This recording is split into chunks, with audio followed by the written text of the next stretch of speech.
saya ingin memberikan pemikiran saya terkait Gibran dan Prabowo yang maju ke Pilpres 2024 nanti. Banyak spekulasi atau argumen yang mengatakan bahwa inilah cara Pak Jokowi membalas dendam atau ya membalas apa yang dilakukan Bu Mega pada beliau. Saya tidak melihatnya seperti itu. Pak Jokowi bukan orang baperan dan tidak akan mengambil keputusan berdasarkan rasa pribadinya. Ini pemikiran saya ya.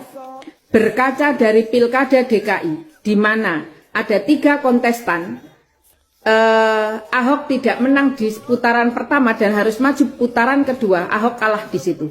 Padahal dia petahana. Itu juga bisa terjadi di Pilpres 2024 nanti. Ada 3 kontestan, kemungkinan Anies kalah di putaran pertama. Kalau di situ Pak Ganjar tidak menang 1 putaran, maka dia akan masuk putaran kedua Ganjar dan Prabowo. Dan suara pemilihnya Anies pasti larinya ke Prabowo. Maka biasanya seperti itu.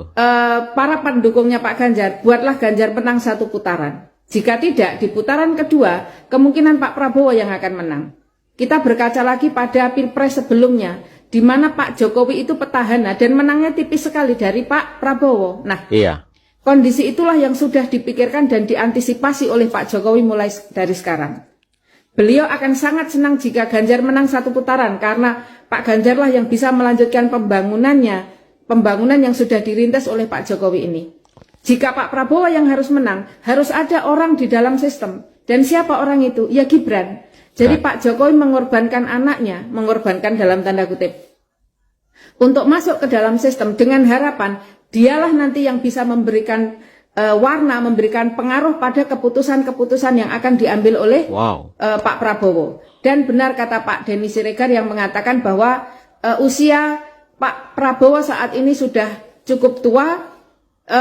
Kemungkinan kalau terjadi sesuatu di jalan nanti harus ada wapresnya yang mumpuni, yang paham dengan pemerintahan. Dan untuk saat ini siapa orang itu selain Gibran yang bisa kita lihat?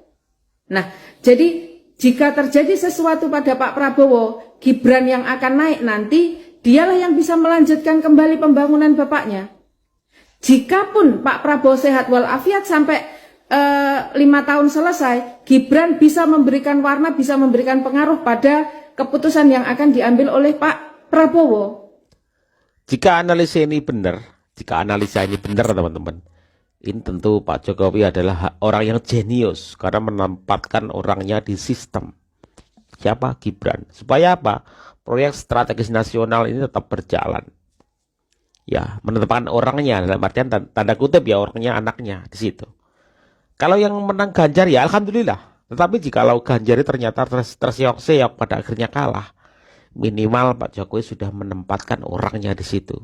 Orangnya ya tanda kutip yaitu Gibran untuk melanjutkan itu semua.